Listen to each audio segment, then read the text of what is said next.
you'd have these people who are 18 to 25 who were feeling a bit lost, a bit unsure about the choices they had made in year 12, and they wanted that direction or support or just hearing other people's stories about how they had grown their career. And you just saw that light bulb moment of where they go, oh, this is what I should be doing. Mm-hmm. This is where I should be taking my life. And seeing them change degrees or change careers to really make an impact in the healthcare sector. That was Marian Casey, Deputy Commissioner of Volunteering for St John, New South Wales. Wow, what an episode we have for you today. Marian is a special person that has achieved so much in such a short amount of time. So I suggest you listen on if you want to be inspired to take on challenges and shoot for the stars. Among her many achievements, Marian has been awarded the Western Sydney Woman of the Year, the Western Sydney Volunteer of the Year, and most recently was promoted to the Deputy Commissioner of Volunteering for St John, New South Wales, overseeing a program of 3,000 plus volunteers and cadets. Like so many of our podcast guests, Marian's journey with St John started as a volunteer herself back in 2010, working at many music festivals, emergency relief situations, and helping people in need. Across her journey, she's been a beacon of support and diversity, championing positive experience for fellow volunteers. Her roles in logistics, member welfare, and event planning have left an incredibly positive mark on the organisation, earning her accolades such as the prestigious Order of St John and the National Emergency Service Medal. I hope you enjoy the podcast as much as I did recording it.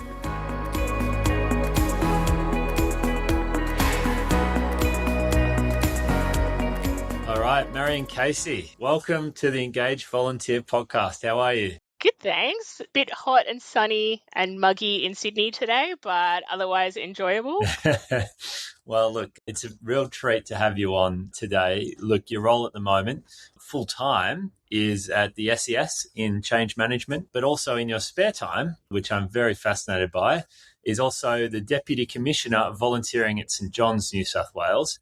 You do 1,000 other things, but my first question, how do you handle it all? This is a question I get asked so often, is how do I find the time to do everything?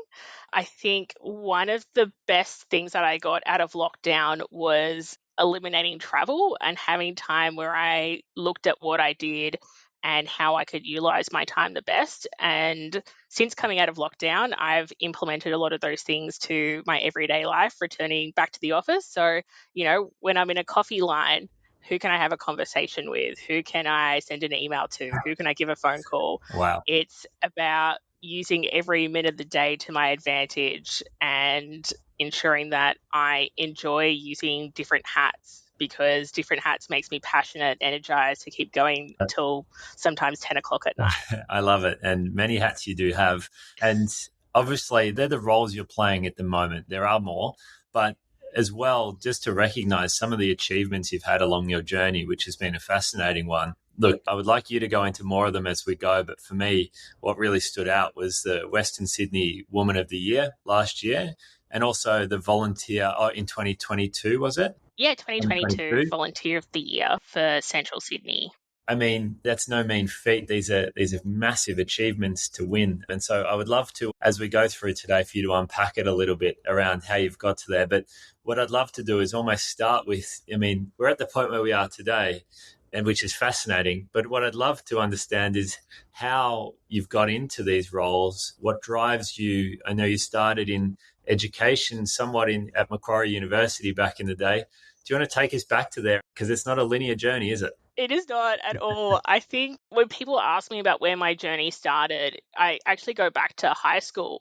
So I really got enthusiastic about volunteering in high school when, we had things like Daffodil Day or fundraising days where, you could put a stand up together, you would work as a team and you'd have a common goal. And that kind of, energized me. And what really changed it was when I was in year 8, I had an opportunity, because I was really good at science at school, to go along to the Australian Youth Parliament for the Environment. And that was teenagers from all around the country going to Canberra to talk about how we could do better with causes at a local level in terms of the environment. And I got to meet people like Peter Garrett and Peter Brock, and who really inspired me. And wanted me to do more in my local community. And so I always talk about the yes and. So my sister is actually a high school drama teacher who works for Bell Shakespeare. And, in drama, they talk about the yes and when you're doing improv. And for me, any opportunity that comes my way, I first think about, oh, what am I giving up, or what do I have to do? What are the challenges? And do I even have the capability to do that? But then I go back to the say yes, because you never know where an opportunity is going to take you. And that's kind of where I've always learnt something new and been able to take on these great opportunities that I didn't think I was capable of doing. Yeah. And funny how there's always some sort of little moment people can recall back to around someone challenging you a bit, right? And saying, hey, like, you're a talented kid. You could do more if you wanted to do more. Was it a bit like that? Do you recall? Yeah. So I always did really well in science and in art in high school. And so there was always opportunities that came across from teachers. They were always encouraging me, always asking me to try things outside of class. In particular, I became a school prefect for social justice in year 12 as well. I remember doing a lot of things in that aspect of what we could do at a local level in our community. But when I went to university as a student, it's a whole new world. The opportunities aren't as obvious as they are in high school. So it took me a while to figure out what I wanted to do outside of study and what I wanted to do to really still make that impact. And it took working in a bar to really open those doors and really find the niche that I loved, and where it was involving not only going out to events, but also having those opportunities to teach and give back to people. Funny, the working in the bar, pouring some beers, I see. Talk to me more about that. Yeah, so when I was in university, I worked for the Bavarian Beer Cafe. So that's Oh, I pouring love that. beers Yeah, yeah. and learning about the history of beer and what makes a good beer. And I loved the science behind that. And Wow. even just when I was teaching and mentoring other people on their first shift, it was all about, making it meaningful to them, and how it's not just about, putting liquid into a glass. It's about, the mechanics behind it all. So I was teaching one day a nursing student, and I said, great shift, really enjoyed working with you, hope to see you tomorrow, because tomorrow is Australia Day and it was the busiest day of the year for us. And she's like, oh, I won't be there, I'll be at Big Day Out volunteering. And it just tweaked something in my head where I was like, what's that? Tell me more about that. I want to know more. And the next shift that I saw her, I asked her about it. I said, what do you do? She's like, oh, well, we do a quiet space for people who are overwhelmed at the event, and then sometimes provide medical care as well with an organization called Unimed Australia. And within a week, I think I was volunteering with them and on a 2-day course to learn more about first aid. I had no first aid experience at that point. Mhm. And I think within a month, I was doing logistics, membership, engagement, and within a year, I was commanding and team leading major events for them. Wow. What age were you at this point? I think 19, 20. Yep, sure. I can't remember exactly now, but around that time, I know it was second year of university. Yep. Yeah, fantastic. So you enjoyed, was it that you enjoyed the music festival side or the helping people side, or just a nice combination of both? I think the initial draw point was going Yeah. to events and Yeah. being able to Fine. see the music. Yeah. And, especially there were some big acts that, Yeah. you could see at music festivals. And it was covering a lot of the events at the Horton Pavilion as well, which is a big venue in Sydney. And then it was the making friends with everyone, like making those really close connections. And then you give someone a band-aid because their shoe is broken, or cutting their jeans because they're too hot and they wore the wrong clothing to the event, and they're giving you a big hug or a big smile and just saying that you made their day. Yeah.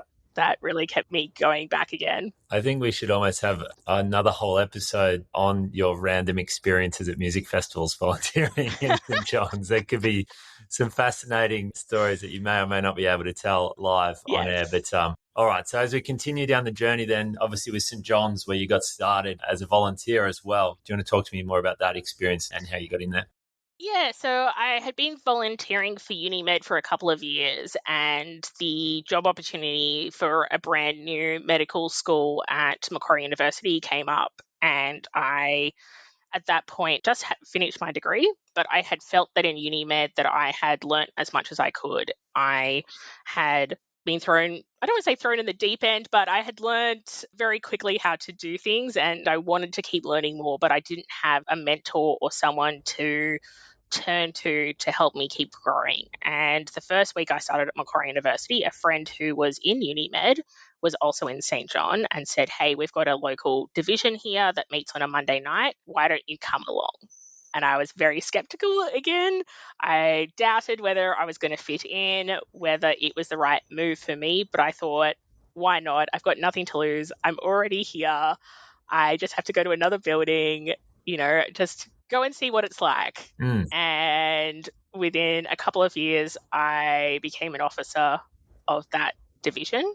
I then became the 2IC and eventually the superintendent for Macquarie University Division, and that was looking after about 50 volunteers and a mixture of university students, people in the local community, and healthcare professionals who also lived around the area who could then provide that mentoring and support to people who were thinking about doing postgrad medicine or thinking about transferring from law to nursing or, that was my favorite part of that local group, is that you'd have these people who are 18 to 25 who were feeling a bit lost, a bit unsure about the choices they had made in year 12, and they wanted that direction or support or just hearing other people's stories about how they had grown their career. And you just saw that light bulb moment of where they go, oh, this is what I should be doing. This is where I should be taking my life, and seeing them change degrees or change careers to really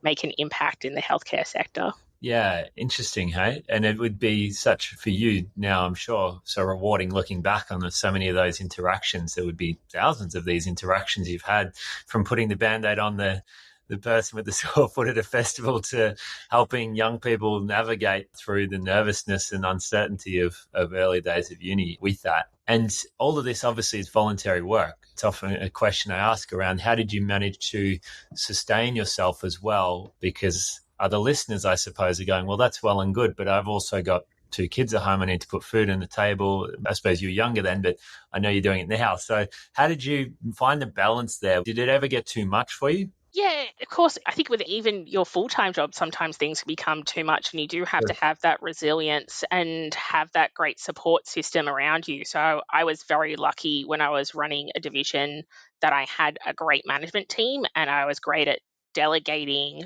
tasks to people, but also getting them to own their portfolio. So I gave them the opportunity to grow and make it their own, rather than, I have had leaders that micromanage or authoritarian leaders, and I knew that that wasn't the experience that I wanted to give to other people. I wanted them to feel included, but also for them to own it. I found something that was also really great is having a shadow for every portfolio or every officer within my division. So there was always a backup. If someone went on holidays, if someone needed study leave, there was always someone who at least knew enough that they could take that role over for a few weeks. Wow. And that gave me that sense of security of, if everything fell apart, we still had that backup to make it happen. Yeah. And if we timestamp this, how old are you now in this journey? So I think it was about between 28 to 30 was the main time that I was building that division. Yeah. But I mean, still, 28-year-old, I mean, your answer there would be suitable for a 50-year expert in this field, right? Showing a fair bit of maturity there to be able to sort of build teams around you, get out of the way. We often talk a lot in this podcast about just either putting it on your back or, empowering others. How did you come about that? Did you learn it from stuffing it up, or was it just something you had about you that you knew you couldn't survive without getting others involved? I think it's a bit of both. I learned through my own mistakes, but also what I learned through as well, watching other people and what they do in other situations that might be similar or different. So working, and in a university sector, you're working with some very intelligent, smart, very capable, amazing people who are doctors, surgeons, engineers, and you saw people who were great managers and great leaders, and ones that were, even though they were very intelligent, didn't have the skill set or the knowledge of how to apply that intelligence to teams and to groups. So one of my favorite people in the world is Professor John Cartmill, who at that point was the director of surgery. Very intelligent, very capable, but he was the type of person who made you feel that when you were having a conversation with him, nothing else mattered in the world, and he had all the time Wow. for you to Yeah. have a conversation. Beautiful. Even though you knew that he had 100 things going on in his brain and that he probably had a patient waiting for him somewhere to have a conversation. Yeah. Yeah. Amazing. It's good you recognize that, I suppose, as well. Hey, like, and learn from those people for your communications now, which I'm sure you're dealing with people of all ages, demographics, right? With St John's in particular. So I guess we're taking you into your 30s then in your journey with St John's. How did the deputy commissioner role come about? And it was fascinating to me that this is a voluntary role you're doing on top of your full-time job. How did this journey come about? Yeah, so there was actually a step in between what's called a hub leader, Yep. which, other people might call it like an area manager. It's looking after a couple of divisions or units. So I'd come to a point where I realized that after I think it was about 5 or 6 years, I had been the superintendent looking after Macquarie University Division. And I had a few people come up to me with, hey, Marian, I've got this really cool idea that I want to implement or try. And my brain automatically went, we've already tried that. I didn't verbalize it to this individual person. I was like, great idea. Tell me about, put a 1-page plan together or a business case. But because I had felt that automatic reaction to it, I went, oh no, I'm becoming stagnated. I'm not maybe the person who needs to be sitting in this spot anymore. And maybe I need to give the reins to someone else and give them a chance and an opportunity, because I don't want to be that person that goes, no, we've already tried that. Let's keep doing the same thing again, not changing or innovating. It's a fascinating one, and one we see all the time with different nonprofits. From one to the next, it can be a similar looking organization, but often there's a personality sometimes towards either an organization or the people you deal with. You would have seen both sides of that, but you were able to recognize that in yourself, that you were going down that path. Yeah. So I then saw an opportunity to become a hub leader, which is looking after 5 divisions and being their mentor, helping them escalate any issues, but also planning and looking at ways that they could engage with their community and collaborate with each other as well. So I did that for 3 years, which was during the bushfires, the start of COVID, and the floods as well. My And goodness. then yep, which was just picking up the phone was the best thing I could always do, is just send someone a text and say, how are you going? Do you want to chat?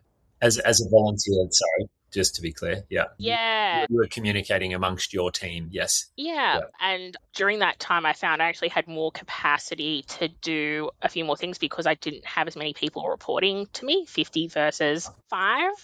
So I actually started doing some projects instead. So I started a bushwalking group to get people out and about and away from. So this was in 2019. I helped support us get into the Mardi Gras parade for the very first time in St John. When someone told me no for 5 years, I finally got it across the line. If someone says to me, no, you can't do that, Marian, I am very much the type of person that goes, watch me. Yeah. And I really enjoyed the project side of things and wanted to keep doing that. And the CEO at the time, Sarah Lance, had a conversation with me that she saw big things for me in the future. And I hadn't seen that in myself. And I didn't know what that meant. And I didn't know what I was going to do with that piece of information. And about a year later, during the second lockdown, the role came up for deputy commissioner. There was 2 roles available. So one for advisory, which is looking at projects and policies, and there was one for volunteering, which is looking after the operations side of volunteering. So that's 3,500 volunteers reporting to you, including almost 1,000 cadets. So a cadet is someone who's aged 8 to 18, which is a big, big weight to know that you have those reporting to you. And I had a big conversation with my husband at the time and said, do I go for this? I'm unsure if I have the skill set. I'm unsure if I have the time. We were going through our own fertility journey at the same time as well. But I thought thought I pretty much had nothing to lose by just applying and having a go. I'm sure they had lots of applicants. I don't know. You never find out. But I had to have a couple of different interviews in order to get the role. And I asked a lot of questions about to the person who had previously done it about what was the time commitment, what were the biggest obstacles, what would they have wanted to know when they first started the role, and what support systems did they have in place. Yeah. I mean, you touched on the Peter Garrett when you're in year 8, and then having a CEO when you're mid early 30s to say, hey, like I see something in you, feels like that was a big moment for you, right?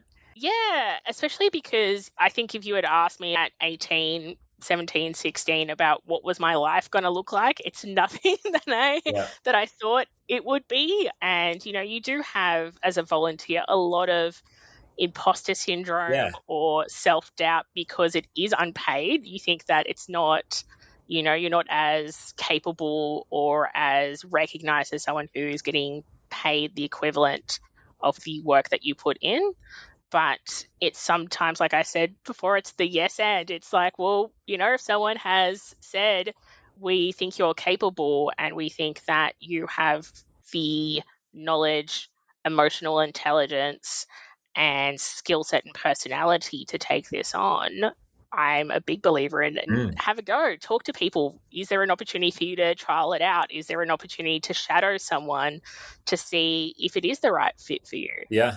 Let's touch on this for a second, because I think you've highlighted a beautiful moment there that you never were searching for, right? I think a lot of people following a similar journey to you, they're not doing it because it's a career progression necessarily. There are some, and credit to everyone doing it, but it's a lot of the time you're head down, bum up, just sort of operating, right? You're not putting your hand out saying, how am I going? Is this going to help me with my next job? And then for someone to pull you up and say, hang on, you're actually really adding value here, it probably would have caught you a bit off guard and made you reflect a little bit to go, hang on, I am adding a bit of value here as well.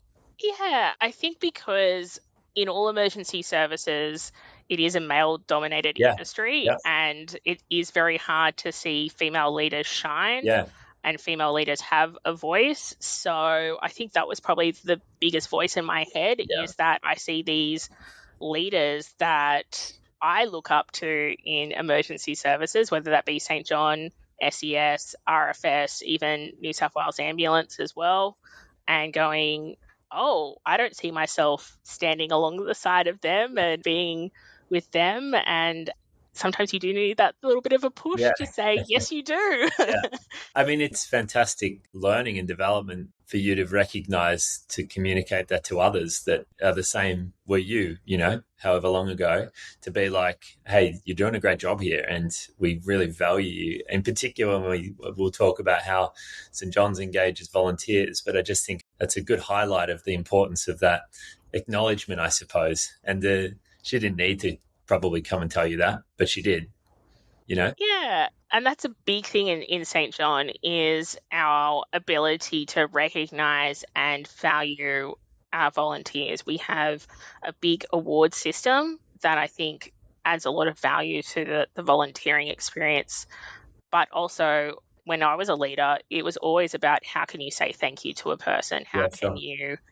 I didn't mention this before. I actually had 3 rules when I was a leader, Cool. which was, don't make anyone do something that you wouldn't be willing to do yourself. So don't accept an event where you're out in the rain for 12 hours with no shade and no food, because you probably wouldn't want to do that. The other one was, don't be a jerk, because we're not being paid to be here. So if your attitude or your personality is like that, people are just going to walk out the door. And the other one was, make everyone feel included. So that could be ensuring that when you're running an event that you're teaching people how to use the equipment. It could be when you're sending some emails that you CC people in, that it's good for them to have awareness.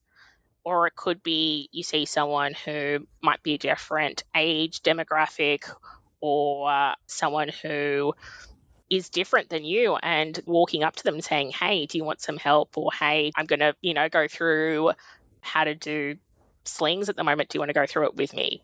Those are the big, easy things that you can do that make a Mhm. big difference to running a team. Yeah. Brilliant. I think that's people listening as well to have set those sort of foundations, right, of like how you operate, your mandate. I think that's really helpful learning. And then for St John's and maybe a lot of people listening, right, that are volunteer managers and work in the volunteering space, you would have been pretty nervous about that big interview and the big process. I mean, you spoke to the last candidate, got the intel. Talk to us about that experience all the way through to getting that job. Yeah, so like I said, did normal EOI as you would do for any other job, put a cover letter together and my resume. And then the first lot of interviews was on why I want this role, what would I do within this role, and just, having some questions about the values and behaviors expected within the organization and what's expected of that leader. And then there was a follow-up after that one about where my gaps were and where I could demonstrate that better, and where I could really, they knew that I had that knowledge, and about being able to having like almost like a coaching conversation to set me up better about what they were actually looking for. Yep. So I don't know if they did that with any other people, but I valued that because it was a time of people being in hyper awareness and probably not articulating themselves very well when we were in lockdown and dealing with so many other pressures outside of volunteering, because at that particular point in time, we had no events, we had no face-to-face time with volunteers. So I think volunteering didn't always come as a primary thought in the world. Yeah, fair enough. I mean, you joined at such a crazy time, and I guess that's been the last few years. Yes. Wild journey you've been on, I suppose. Is there any highlights or anything you'd like to raise around the last couple of years there on that journey, and also the balance, how you found it? So highlights. Oh, there's so many I can think of. I think getting my Order of St John was pretty amazing. So what that is that someone nominates you within the organization for the order. It's a long process. It takes more than a year. Wow. And you get a nice fancy medal for it. Have you got them there by chance? I do. I have this one. Oh, I love it. Look at that. Wow. And it was a pretty amazing experience because you go to the New South Wales Parliament House, which looks over the Sydney Harbour on a beautiful day, and you get this award presented to you for doing something amazing. So it's not just about being a volunteer, it's about what impact did you make to the organisation above and beyond for your role. So I got it for doing a lot of work in projects for that increased inclusion within the organisation. Wow, lovely. And this was before I became Deputy Commissioner as well. Oh, perfect. And yeah, and my mum and my husband got to come along, and my mum talked about the last time she was there, which was in the early 70s when my grandfather accepted a MBE. My grandfather has since passed, but it kind of felt like that almost, where you talk about generational, that experience of what does your parents pass down to you? What do your grandparents pass down to you? And that kind of full circle moment of, I looked up to both sets of my grandparents a lot about what they achieved in their lives, and I hoped that they would be proud of me as well. How beautiful for your mum to see both sides of that and watch you come through. Oh, that's lovely. And random side note, you touched on your husband there. You've got a random little story for me about the dog show. And for our international listeners, this is a beautiful show in Australia of people that adopt dogs. I know it's in other countries too, but talk to me about that little journey quickly, because I'm fascinated and I love the show.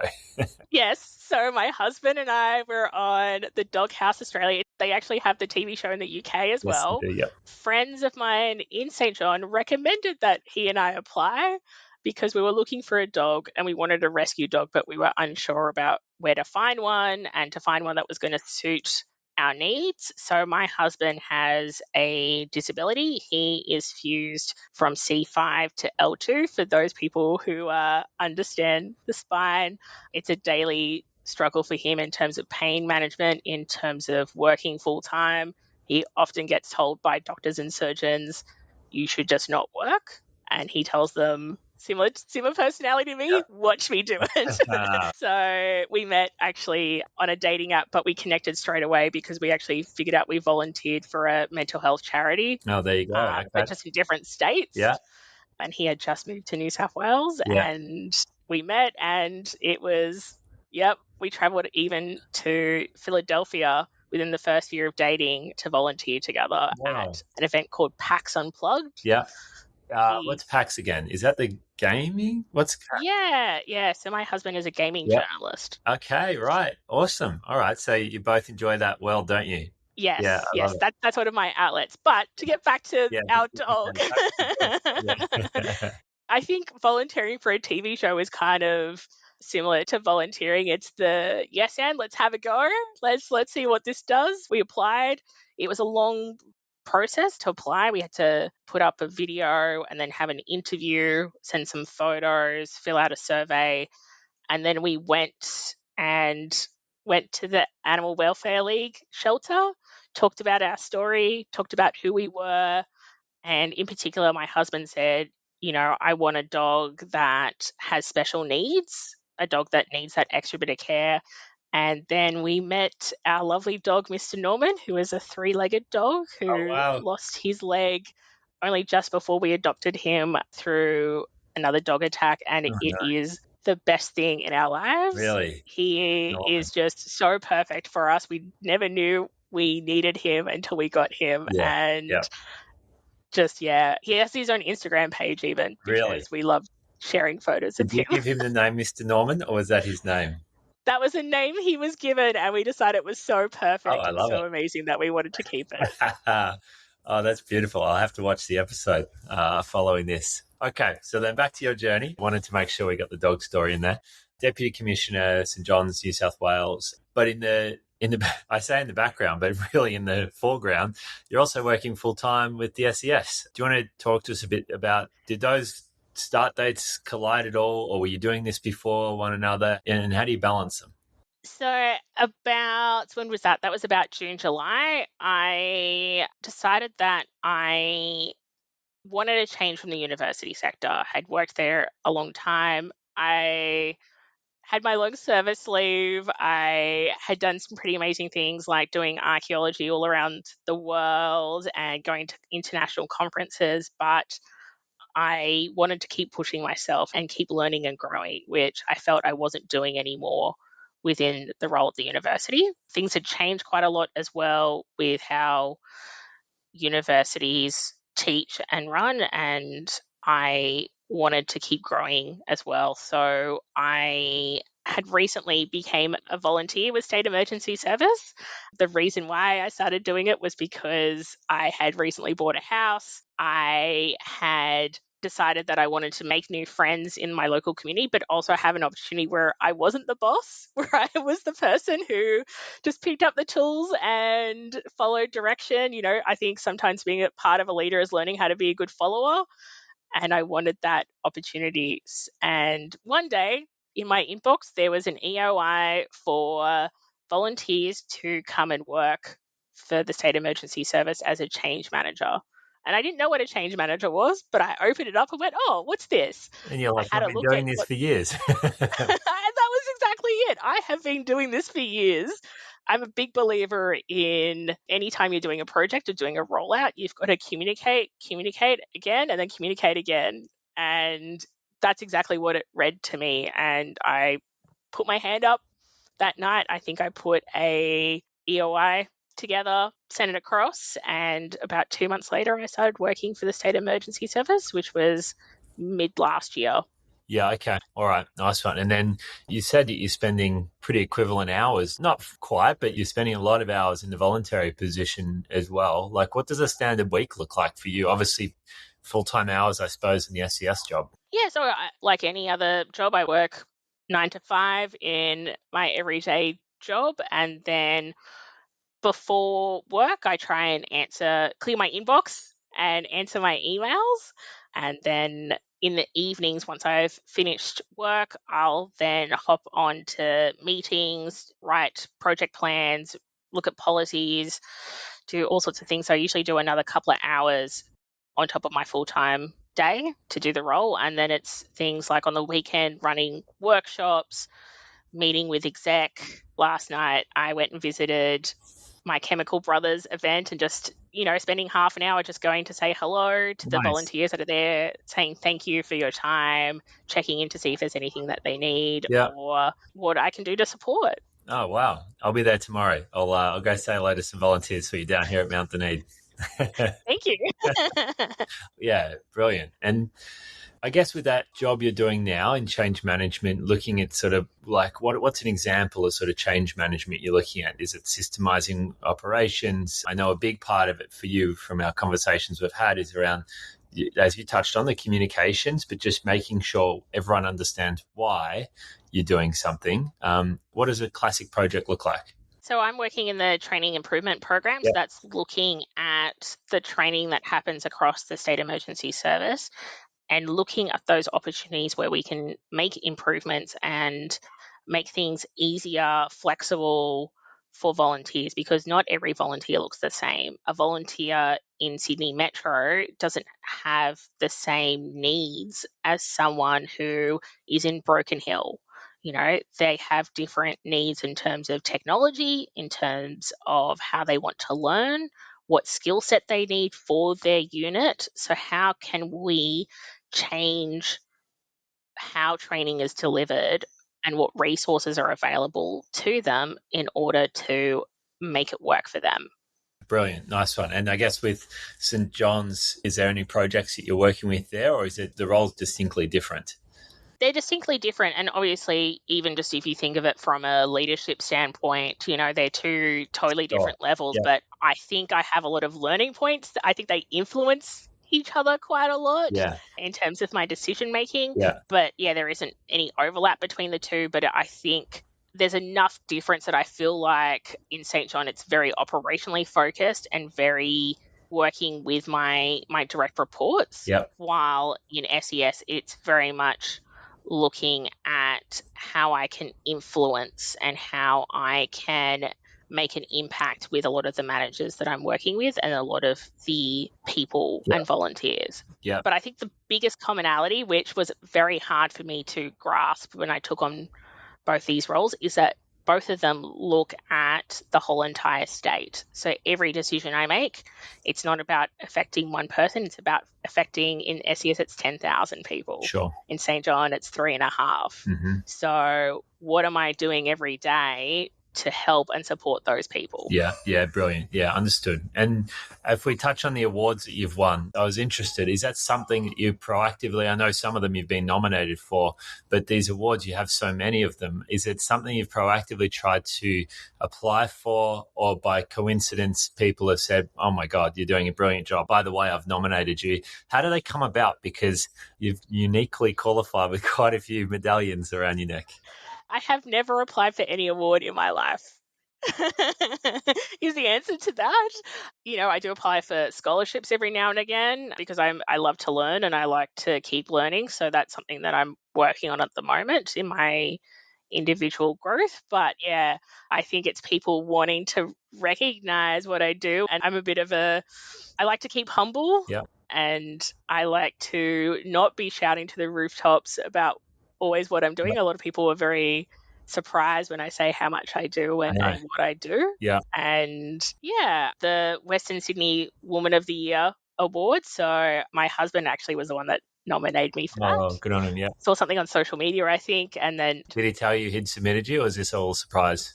it was a surprise. We had a conversation when he nominated me, and I was never expecting to win anything. So when we went to the dinner together, and I think there was like 3 finalists, so I was like, oh, 1 in 3 chance. That sounds pretty reasonable. I'll just go along and I'll see what happens. And then I got Volunteer of the Year, which I was ecstatic about. And then about half an hour later, after they'd done all the different categories, of which there was 13 potentially, I can't remember, I then found out I was Woman of the Year, which Wow. You would have been thrilled. Yes, but also I was just in shock. Yeah. I don't think it's set in for at least a good week. Yeah. Did your husband know? Did he know and he kept silent? No? He did not know either. Okay, yeah. No. All right. Wow, what a night for you guys. Yeah. Well, for you, really. I mean, that's incredible. I mean, the achievements are it was not a loaded question. I presume that was the answer, but I'm sure lots of listeners would look at, because we'll put your whole bio on the podcast and look at it and say, how do you possibly get that much recognition? But I mean, it goes to show the character that you are and the journey you've been on, to just a lot of it, the head down, bum up, right? And just making an impact. And you got your sort of those three key things that you abide by, and that's taking your journey to where it is now. We're getting close to wrapping up. Probably two last ones. One is around sort of the St John's and maybe some of the fun stuff or crazy stuff you've been through, because that's always fun. And then the last one is around the question for the next guest that's coming on the podcast, to keep it interesting for them. Let's have time to think about that. But maybe firstly with St John's, from big day out in the early days and all these festivals, is there a moment that jumps out to you, or a beautiful interaction with the volunteers? Is there something that jumps out to you? One of the most amazing stories was at an event called, I'll remember it in a moment, but one of my first ever major music festivals that I volunteered at Randwick. And I had never seen so many patients in one day that had alcohol and drug intox. And there was one particular patient who we didn't have room for. We didn't have enough space to give her treatment or a healthcare professional to see her. So I just sat with her and held her hand and talked her through it. I didn't know what I was doing. I didn't have that experience. And, just being there for her. And a year later, she came back to that same event and found me and gave me the biggest hug and told me how much that meant to her. Oh, beautiful. And how I didn't remember her until she said it. And again, it was that I had no experience. I didn't know what I was doing, but I had that gut instinct of she needs me right now, and I'm going to do what I can. Wow, that's special, hey? And again, I'm sure you've got thousands of those style interactions. Maybe the last one then, if you can think of a question you'd like to ask the next guest, often in volunteering, around what is your vision for volunteering? Is there change coming, fun interactions, these sorts of things? What do you think? Biggest question I ask every volunteer leader I meet at the moment is, how are we going to get more people back into volunteering? And how do we make volunteering easy? Yeah, okay, great. Well, now I'll fire one back at you from Olivier from UEFA. So he oversees a ginormous program over in Europe for all football, and he's doing a thesis on volunteering, and fascinating podcast. I'm sure you'll have a listen to it. But his one is around as I touched on before, your vision of volunteering, and is the sector as a whole going to change over the next few years, or is it just going to still remain the same? You know what? It ties quite nicely to your question around how do you probably find more. But do you have a concept of that maybe, and especially given you've been in it for so long, right? And so how do you see maybe the next 10 to 15 years of volunteering? Are there any big changes coming? I think AI is the one that's going to change everything. I am now having a lot of conversations about what is the role of AI in volunteering. Is there an opportunity for things like chatbots, or for onboarding, or for people who don't have an answer when they're out there? I think we can never replace the face-to-face people out there being that helping hand. But what we can do is inform and support those volunteers better by using systems and by using technology. I love it. Okay, that's perfect. So we'll wrap it up there. It's been a really lovely time I've spent with you, understanding and learning more about your journey. So I hope our listeners get the same. And I'm sure they can hit you up on LinkedIn or places that would be the best place to go, I suppose, Marian? Yes, LinkedIn. Yeah, in case they have any questions or want to find out more about your journey, or how to get on a dog show perhaps. So if they've got any tips, thank you so much for your time. It's been a pleasure. Great. Thank you for having me.